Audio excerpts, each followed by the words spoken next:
In 1714, when John Greame I built his new house at Sewerby, it did not include a toilet. Unlike today, in the 18th century, the provision of such a facility was not considered an essential part of a modern house. That said, his new build would almost certainly have included an outhouse for an earth closet. This was a form of toilet that used earth instead of water to deal with waste.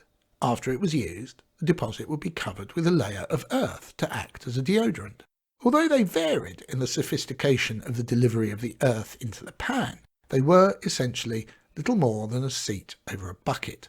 This would be emptied by hand, usually onto the garden when it was full.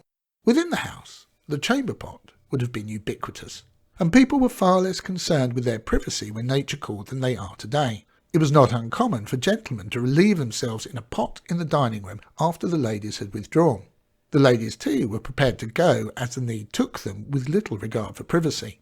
It was more than possible to hide a chamber pot within their voluminous skirts, and unencumbered by drawers underneath. These were a Victorian invention. The mechanics of using a chamber pot were much easier too. This was especially true if the lady was using a Bourdaloue, an object that looks more like a gravy boat than a potty, and enabled the lady to spend a penny while standing up. However, in about 1810, when the new owner of Sewerby Hall, John Greame I, set about extending the house, the decision was made to include a water closet. The WC was to be positioned on the first floor. It was fed by rainwater collected in a cistern on the roof and plumbed in underneath to the drains that ran out from the scullery. From the back of the house, the sewage, mixed with the drainage from the scullery sinks, would have passed into a cesspit. The fluid element would then soak away into the ground, and the solids would be dug out and removed when the pit was full. The men who had this unenviable job were known as night soilmen, and later in the century a team of such men would be employed by Bridlington Corporation to clear out the town's cess and ash pits. But it is most likely that at this early date, John Greame III expected this task to be performed by estate staff.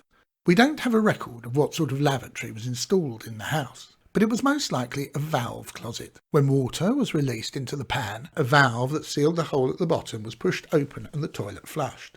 This was one of the oldest types of flushing lavatory. Originally invented by Sir John Harrington during the reign of Elizabeth I, the design had been refined in the 18th century to include an S-bend that prevented sewer gas from rising through the soil pipe, a ball valve to control the flow of water, and in 1778 a new design of valve at the base, patented by Joseph Brammer, a Yorkshireman working in London. The somewhat ungainly mechanism of the lavatory would have been encased in a mahogany surround to give the appearance of a piece of built-in furniture.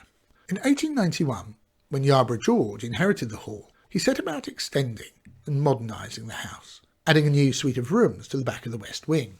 This involved knocking through the Regency Toilet to create a new access passage. As a result, today there is very little evidence to show that this lavatory was ever there, apart from a mysterious stub of wall across the passage of the west wing and a scar on the wall below it. Yarborough replaced the old toilet with two new ones, one in the west wing and another in the east wing, using space borrowed from one of the bedrooms, and this toilet, brought up to 21st century standards, is still in working order today.